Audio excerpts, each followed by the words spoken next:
Destiny is not decided for you by an anonymous force.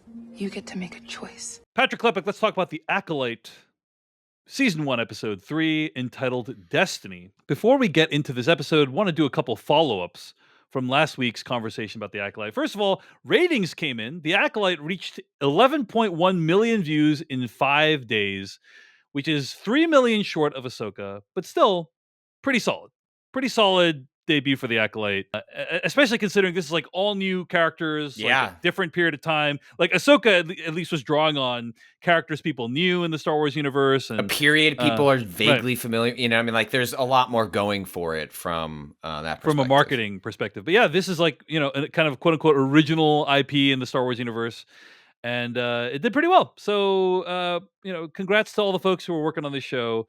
Obviously, a show that we're enjoying talking about here on Decoding TV. Also, last week, we talked about Manny Jacinto's character on the show. And he's like an alchemist on the show. And we were debating how to pronounce his name. It's spelled Qimir. Well, I heard from a source close to the production of this show, The Acolyte, Beep, beep, beep, beep, beep, beep, beep. That it is actually pronounced Chimere. So okay, wouldn't have guessed that, so I don't feel bad about it. But that's good to know. It is Chimere. So FYI. And if you ever have any information you want to share with us from the production of any show, decodingtv@gmail.com. We appreciate it. Okay, let's get into our conversation about episode 3 of The Acolyte, Destiny. What did you think overall of this episode, Patrick? I loved 3/4 of this episode with a bunch of asterisks on some of the stuff that happens at the end. But broadly, this different view of the Force, of power, of the Jedi really resonated with me. I found it really interesting, and I can only hope the rest of the show is as interested at prodding these questions as this episode was. I agree with everything you said. I think I like all those components as well. Having a different idea of the Force, having this idea of the Force that's called a different thing and used differently and thought of differently by all different people. Pretty cool.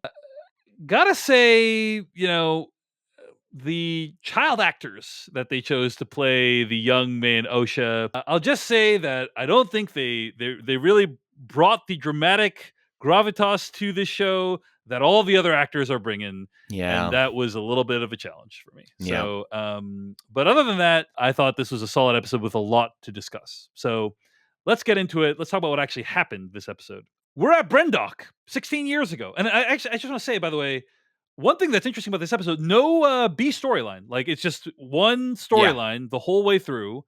We're not cutting in between different locations or anything like that. And I was also just kind of impressed that they, you know, the first 2 episodes, they allude to all these like events. And I thought they were going to drag that out for like another 4 episodes of like what actually happened. Now, open question as to whether or not what we saw this episode is actually what actually happened. But for the most part, I think we got a pretty close version of events to what actually took place on Brendok 16 years. We're on Brendok 16 years ago. We meet Osha and May as young children. We see that May kind of has some psychotic tendencies. She's using the Force to torture and potentially kill one of these little flying creatures, right? Mm-hmm. Did I read that correctly? So anyway, they encounter a woman named Coral who really doesn't want them to be venturing out in the world. Later, we learned that she is the person who carried Osha and May to term. Coral takes them back to their camp where they meet their Mother Anastasia, played by Jodie Turner-Smith. And by the way, I want to mention this episode of The Acolyte was directed by Kogonada. Patrick Klepek, are you familiar with the work of Kogonada? I don't think so. Inform me. He directed a very good movie called Columbus in 2017. More recently, he directed a beautiful film called After Yang, starring Colin Farrell and Jodie Turner-Smith. Yeah. I loved that movie. Oh, you like After Yang? Yeah. So anyway, it's cool. This is a guy who makes tiny micro budget, not micro budget, you know, small budgeted art films, basically. And they got him to direct a Star Wars episode, which is really cool. So anyway, just wanted to throw a shout out for Kogonada. And I love that they're getting kind of people involved in Star Wars, directing Star Wars that wouldn't otherwise be. So super cool. Mm-hmm. All right. Anyway, Mother Anastasia, played by Jodie Turner-Smith. I thought of it because Jodie Turner-Smith also in After Yang, right? But she is worried about visiting Jedi. We learn that Coral, May, Osha, and Mother Anastasia are part of a coven of space witches. They are here on Brendok hoping to be insulated from the Jedi and other forces in the galaxy. There is a scene where Osha and May's mother teaches her kids how to use the Force, only they don't call it that. They call it a thread. And it's not something to be harnessed, but something people can kind of choose. Let's talk about this, Patrick. So, first of all, not the first appearance of witches in the Star Wars franchise. Obviously, in Ahsoka, there were the witches of Dathomir, and there's been other appearances of witches over time. I think the Night Sisters are sort of like that offshoot, and these are called witches, and maybe we'll see how the show. But I think these are meant to be different than the Night Sisters. Like this is a different sort of different faction sect, or can tap into the Force in different ways, but still calls themselves witches to some degree. Now, in Ahsoka, one of the things that the witches talked about was the thread of destiny. They talked about the thread of destiny, and like this is fulfilling the thread of destiny, or it's not fulfilling the thread of destiny. Something that was never explained in Ahsoka. And here, I think we get the fullest articulation of what this concept is, that essentially these witches think about the Force differently. They think about it as intricately tied into destiny, and also it is not something to be harnessed, which I thought was really interesting. It's like they think of it more like Mother Nature or Gaia or whatever, right? Like you would never say like, oh, use Mother Nature. Like you'd never say that. That's kind of how they think of it. Not directly like that analogy, but just like in concept, it's not a thing that you use. It's just kind of a thing that you coexist with and potentially like interact with, but not a thing to be used, which is like just cool that the universe exists in such a way that people can think of this concept in such different ways. I think you appreciate this too, right, Patrick? Well, yeah, and I think it lines up, with one of the messages of, like The Last Jedi in particular of like, hey, like if the Force is all around us, however you want it to be called, of course there would be different ways to not just tap into it, but to think about if it's a resource or an element, however you want to categorize it. It's ultimately, as the show posits, it's about power.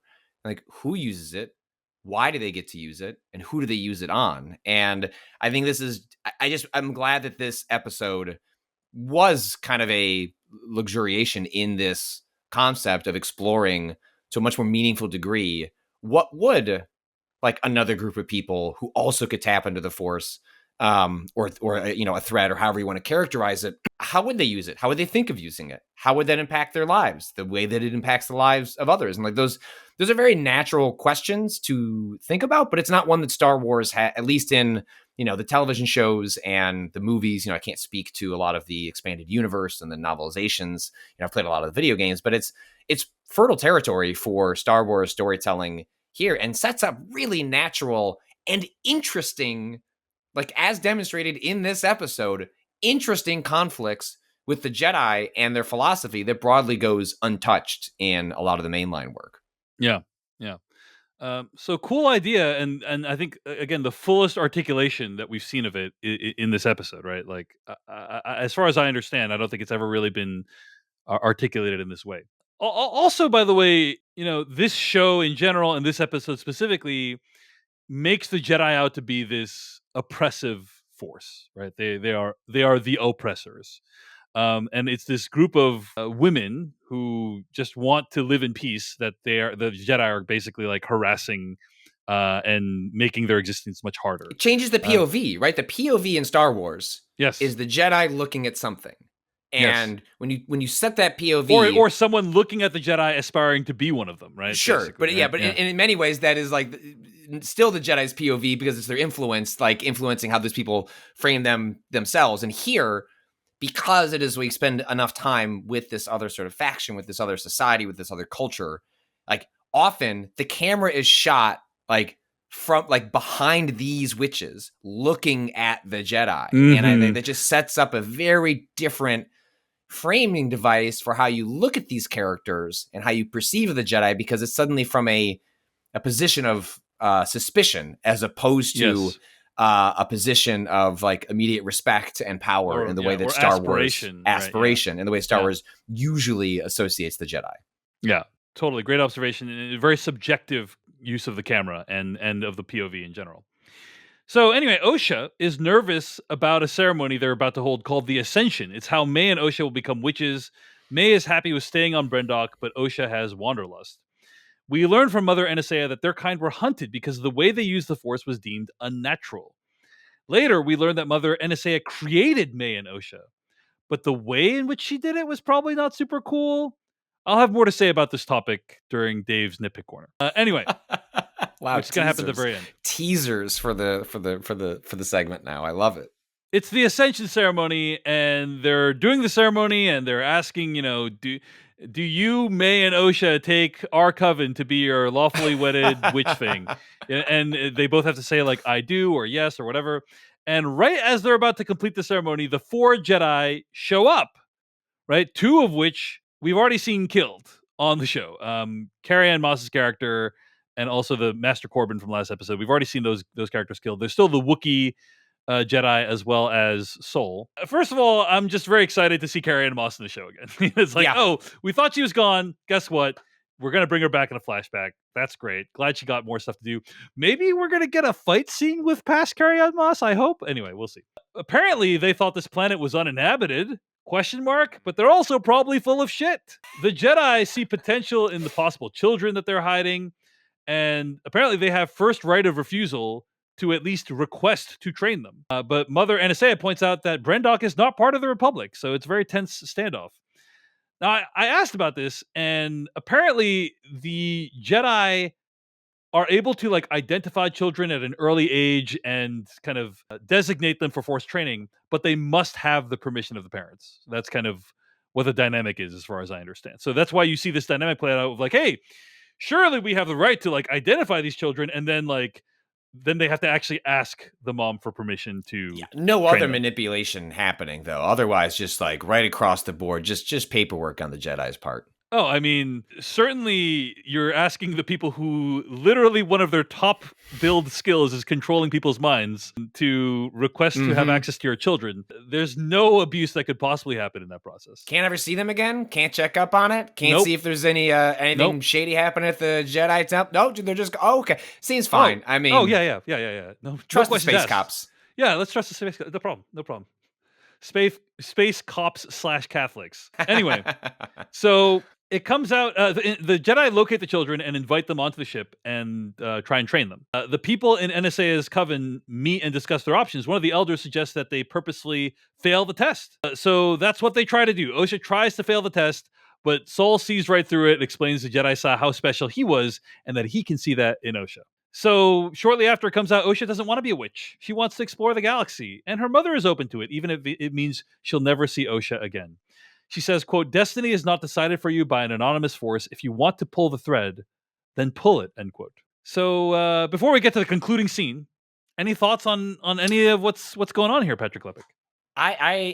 You were not wrong that the acting from the child actors was not great, but Mother Anastasia, I think, sells a lot of scenes for me. She's really good.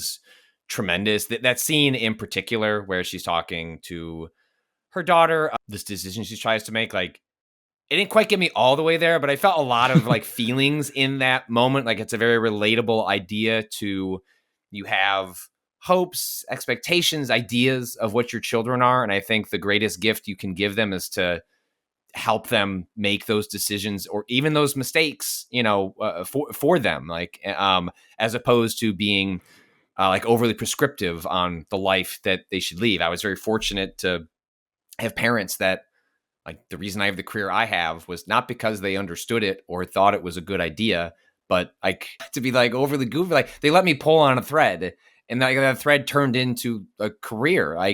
They treated my brother in the same way, and it's not something I appreciated fully at the time, but I'm much more thankful for it as I get older and have my own kids, and I try to remind myself of that as they get older. And so I found that all to be really interesting and heartfelt, and also was an added layer of depth to what we think of as the Jedi, the recruitment process, the decision making to or to not join them. And I thought Mother Anastasia sells that moment, the gravitas she brings to that helps sell that for me. And if anything, only sort of heightened my disappointment with sort of where the the episode kind of ends up by the end, and maybe we'll get lucky and there's some stuff we don't know that makes that a little more interesting than it seems on its face. But all of this stuff, like hook, line, sinker, like completely bought, that was really interesting, and is just a much more fascinating.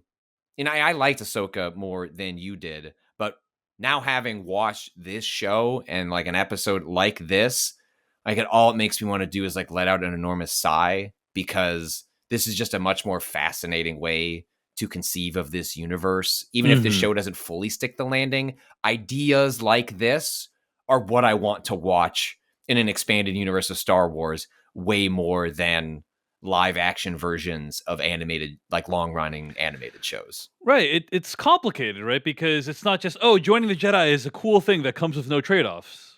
It's a thing where there's great sacrifice involved. And also as a parent, how do you treat a child that wants to join the Jedi and convey to them the sacrifice that is involved, but also respect and honor their wishes. And I think this episode does a good job of bringing that idea out. So one thing that was weird about this episode is that they cast fraternal twins to play identical twins. I don't know if you figured that out. I did not.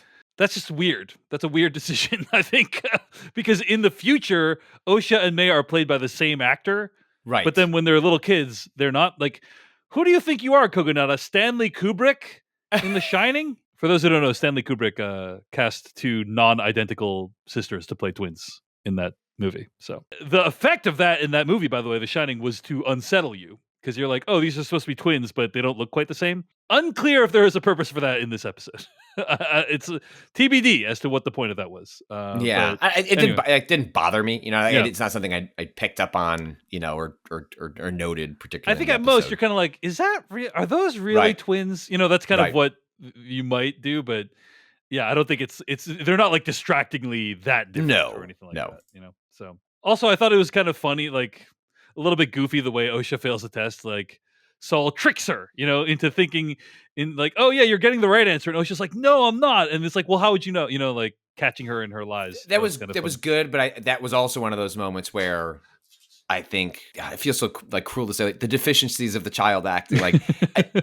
Because you're a kid, and it's hard to do child acting and find child actors. But that was one of those moments where, like, the soul stuff I bought. Like, I thought that was pretty clever and obviously a good actor, but I wasn't buying it as much from the kid's perspective. So anyway, Osha says, I want to be a Jedi.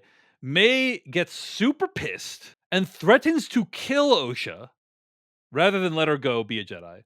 We see May set a fire to Osha's notebook that she then tosses into a hallway. It catches, the entire base is caught on fire and people start dying left and right. At that point, we see May kind of fall into this huge pit, and Osha almost falls into a huge pit, but Saul grabs her arm and saves her and takes Osha to Coruscant, promising to protect her.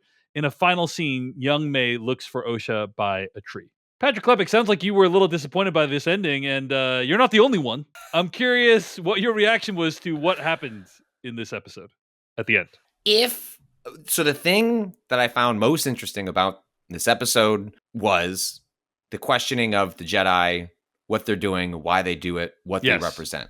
Totally. And it seemed to be really setting up, and the show has been setting up like, hey, we were just trying to help. Like, that the Jedi are deeply implicated in like a huge tragedy, like many people killed, an entire like coven like taken out essentially as a result of their presence here.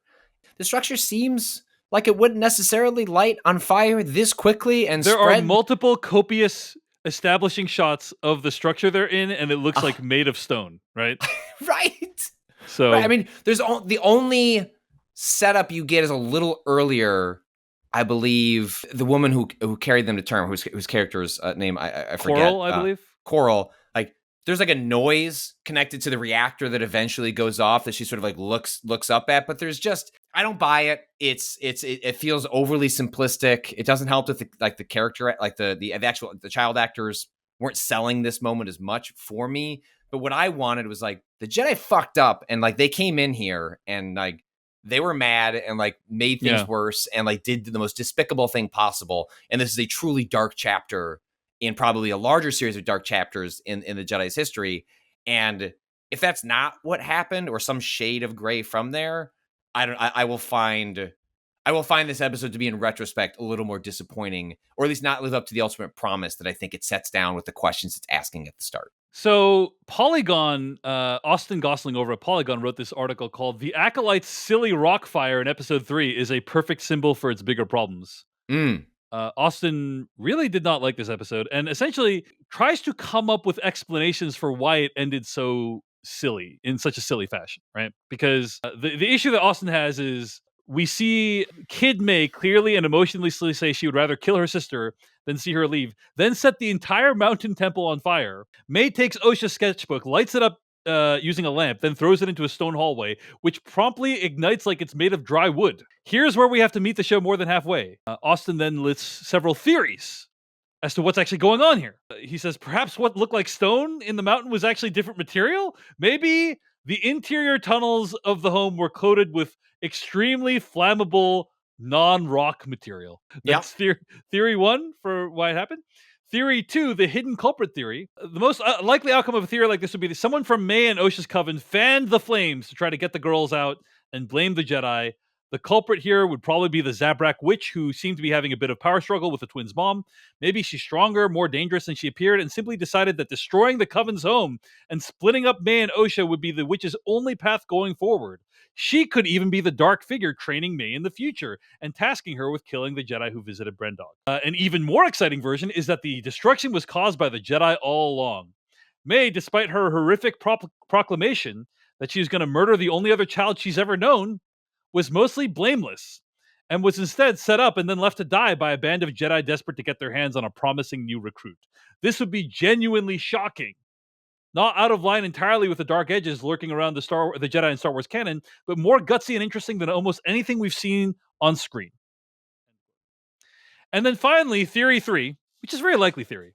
The Disney Star Wars series. The third theory is the simplest of all. The Acolyte is simply a deeply unserious show. Interested in saying something new about the Jedi, but too concerned with appearances to get the details right, both in terms of storytelling and lore. This theory suggests that there's no more to the events that we saw on screen. May lit a fire to attempt to kill her sister. It got bigger, and she blames the Jedi while shirking her own part of it. End quote. So, yeah. That lines up pretty neatly. I would not go as far as to say, even if it ends up in the more disappointing versions, like, I don't think it's an unserious show. I feel like that's an accusation I would not necessarily level against it. But the idea that it might sand off like its most sharpest edges as a result of Disney, I think is definitely possible. It's possible for us to know.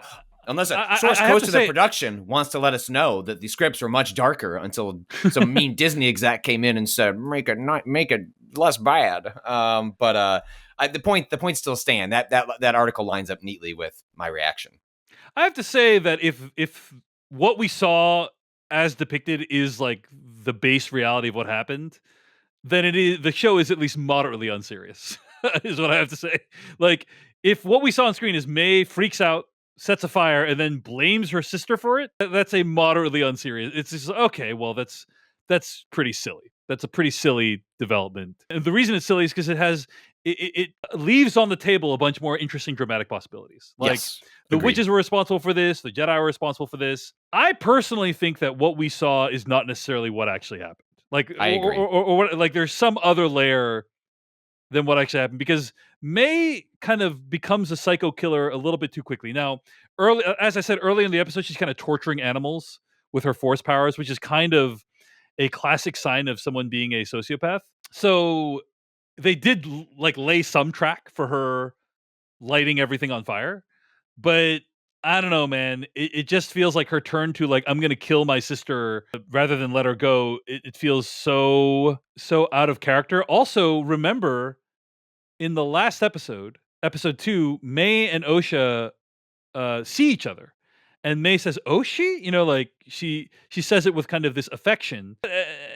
Osha reacts realistically for somebody for whom that happened to, which is Osha tries to shoot May in the head. But, May, is that the actions of somebody who tried to assassinate her sister and failed all those years ago? Like... Right. Unclear. So, I think the way this episode thinks about the Force is very cool and interesting.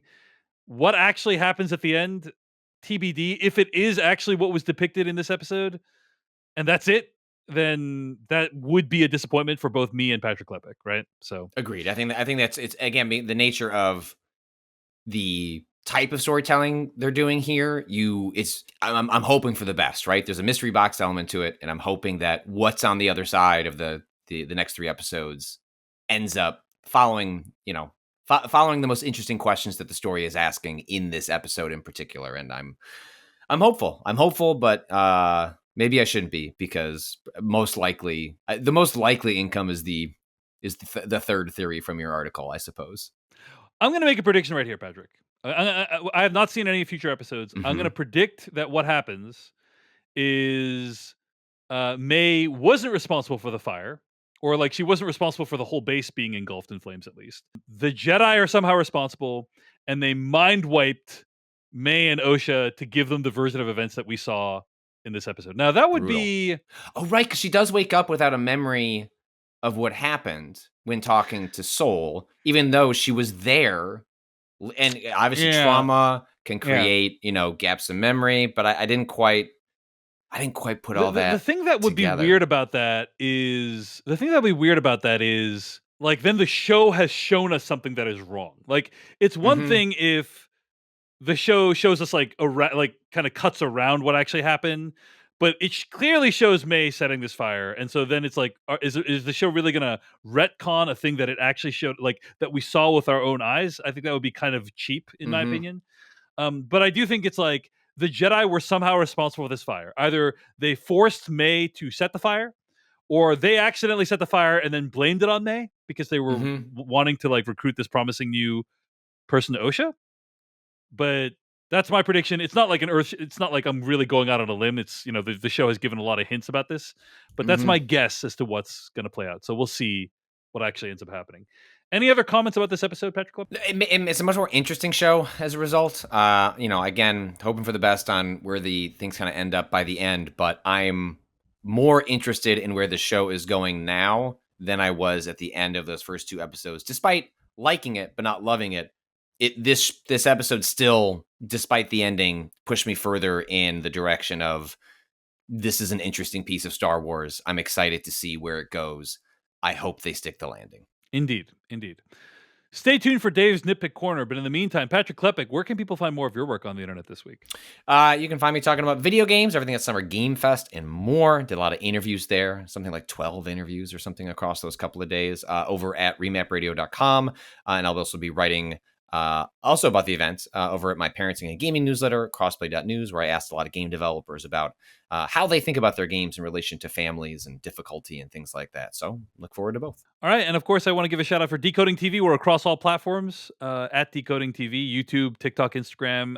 decodingtv@gmail.com is how you can reach us. And become a paid subscriber, get access to bonus episodes that we're going to be recording, covering House of the Dragon, comparing what's going on in the book versus the show. Going to be really interesting stuff. Thanks to everyone who's a decodingtv.com paid member.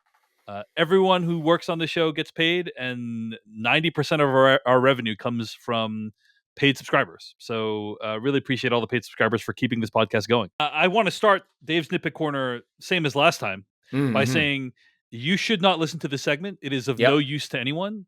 Turn it off. Turn it off. Like, live your life. Yeah, live your life. Touch grass. Like, be well. Okay? There is nothing of value that's going to be spoken from this point forward. So do not take anything we say seriously. At the same time I say that, I do want to say that the nitpicks have become like really freighted, Patrick. Like, people are using the nitpicks to attack the show in a kind of culture war type way. There's a very big gulf for the Acolyte between the critic reviews and the audience reviews on Rotten Tomatoes. Like the critic review is 84% average tomato meter, audience score 23%. It turns out that a lot of Star Wars fans don't like seeing a bunch of lesbian witches in their Star Wars, and they're going to make it known in their public posting about it. And I don't like, obviously Patrick Klepek and I have no issue with the lesbian witches. In fact, this is the most excited I've been about Star Wars in a while. So bring on the lesbian witches. But I do want to acknowledge that like people are using nitpicks to kind of like take the show down a peg. And that is not my intention for any of this. This is just kind of lighthearted ribbing, if that, and mostly it's to reveal how stupid I am. You know, that's the objective of this segment. So it's fascinating because I think when we use the term audience, right? Like that's what the audience rating is. That it's like, what does that mean? Who is the audience? How is that tool used? How is it wielded by bad actors? You know, like when we watched, the most recent season of True Detective, like that was a show where there was a giant split between critics and audience, and we experienced that in real time while we were covering it week to week. But in that one, like I broadly understood where the criticisms were coming from, right? Why people were turning on the show, but it was, there were toxic elements, absolutely, certainly encouraged by the like series creator of True Detective. It was complicated, but the whole way through was like, all right, I think I like this show more than the, how it's broadly being talking about, but like, I understand where people are coming from on this split. Whereas here, it's quote audience being wielded as a weapon in a culture war, as opposed to, I think, a natural organic reaction to how people feel about the show. And I think that's a pretty distinct difference. Just because the Star Wars fandom reputation precedes itself, it does. There's a long history. True Detective, there's been 4 seasons in, a decade and a half or whatever. Like with this show, there's a long history of Star Wars fans like harassing people who don't look like or have the same beliefs that they think Star Wars characters should have or whatever. So I need to acknowledge that and make clear that's not what I'm interested in. This is just a little bit of fun. The other thing I want to mention is, I wish I'd talked a little bit more, Patrick, about like the idea of the Force, and the Force being, it's not about right and wrong. It's about power and who's able to wield it. That was a great theme of the episode. And I hope it's something that the show is going to explore more as time goes on, is like how power can corrupt the Jedi. Like the idea of power alone can corrupt the Jedi, and certainly a lot of potential there. Okay. Got a lot of comments in response to last week's Dave's Nitpick Corner about how, I think I complained about the use of the term paycheck, and how those people in Star Wars universe would have no concept of the term paycheck because it's derived from check, which is a paper item, and they don't have paper in the Star Wars universe. Well, a lot of people wrote in to say, hey, David, what we're hearing in Star Wars TV shows and films is not English. We're hearing a language called Basic that is then being translated into English for our ears. So, of course, they're just offering the closest translating analogs. Oh, that's a great way of thinking about it. I love that. I love that. So, no nitpick there after all. A lot of people brought up that in last week's, one of the 2 episodes that premiered of the show, there was a fire on the outside of the spaceship, and that's what a mech neck like OSHA was supposed to help with. Yeah. And people were like, fire in space? What? Fire in space? And first of all, I don't know if you've watched literally any other Star Wars TV show or film, but explosions happen in space all the time.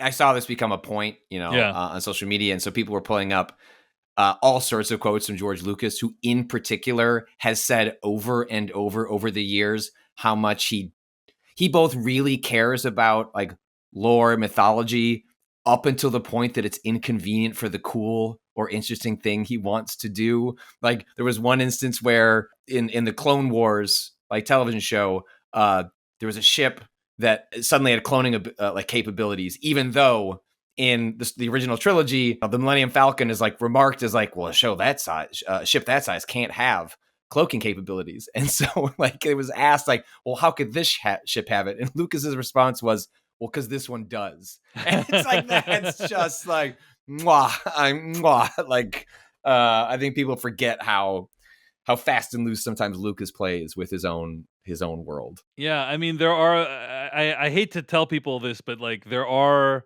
other inaccuracies about space travel in the way it's depicted in Star Wars as well. Like the explosions don't quite happen the same way. The hyperspace, like that's not yet a thing that we know how to do. In real space, there's no sound. Why does the Millennium Falcon sometimes look like it has gravity, like affecting it, because it kind of looks like it has to like turn in a way that is like dealing with acceleration in a way that that's not how it would work in space. But does it kind of look like a ship is having to round a corner like a car would, and it looks cool as shit? Yeah. Because it looks cool as shit. Yeah. All right. So Dave's nitpick corner this week. Hit me. All right. Knit me. Did you ever hear the tragedy of Darth Plagueis the Wise? That's a meme, right? Darth Plagueis was a Dark Lord of the Sith, so powerful and so wise he could use the Force to influence midichlorians to create life. He had such a knowledge of the dark side that he could even keep the ones he cared about from dying. The dark side of the Force is a pathway to many abilities, some considered to be unnatural. Darth Plagueis became so powerful, the only thing he was afraid of losing was his power, which eventually, of course, he did. Unfortunately, he taught his apprentice everything he knew. Then his apprentice killed him in his sleep. Ironic. He could save others from death, but not himself, end quote. The implication in this speech from episode 3, Revenge of the Sith, that Sheev Palpatine gives to Anakin Skywalker. Sheev is trying to seduce Anakin to the dark side, but many people also believe that Darth Plagueis actually created Anakin Skywalker. That seems to be the widely held belief, and that he was one of the first to do it, and that apparently this is really hard to do, really difficult. So meanwhile, on this Brendok planet, people are just whipping these kids up like it's nothing, they're whipping up these 2 kids like it's nothing. Well, there is a possible counter to this. Darth Plagueis has never been depicted in Star Wars live action. And I saw a roundup of characters who might be alive during this period. It is heavily rumored that Darth Plagueis might show up. Right. So then it's like, right. Whoa. Then what are you gonna say? What are you gonna say then, David? Then I'm gonna have to criticizing Plagueis' process. I'm gonna have to unravel this. So let's put it this way: if that is in fact what actually happens, right? And Darth Plagueis did create these May and Osha twins, then this nitpick is completely invalid. This nit has been picked. Yes. But if not, then it's like, hey, kind of messing around with the canon a little bit there, because you made it out to be such a big deal, and we don't know exactly how these twins were created yet. So you know what? This is not really a nit. This is kind of like TBD as to whether it's a nit. How about that? But it's notable. It's notable that these women are whipping up these kids, and but before it was made out to be an extremely big deal that had basically never happened before. So did Darth Plagueis impregnate Mother Anastasia? Very possibly, who knows? But TBD. That's kind of all I had for today. I don't think there's any other really major nitpicks for this week's episode. Okay. But it's an open question that's getting the chattering classes chattering about how this show does or does not respect continuity and canon in Star Wars universe. And again, I just need to say, I need to reiterate, nothing I say should be taken seriously at all. This is a show about space wizards with laser swords, and we're all just having a little fun. Hey everyone, David Chen here. Thank you so much for watching that video from Decoding TV. If you want to get an audio version of the show, all you got to do is go to podcast.decodingtv.com. And if you want to support what we do, get ad-free episodes of the podcast and also bonus episodes of the podcast, go to decodingtv.com and become a paid member. Of course, you can also like and subscribe for more. We appreciate it. Thanks. See you later.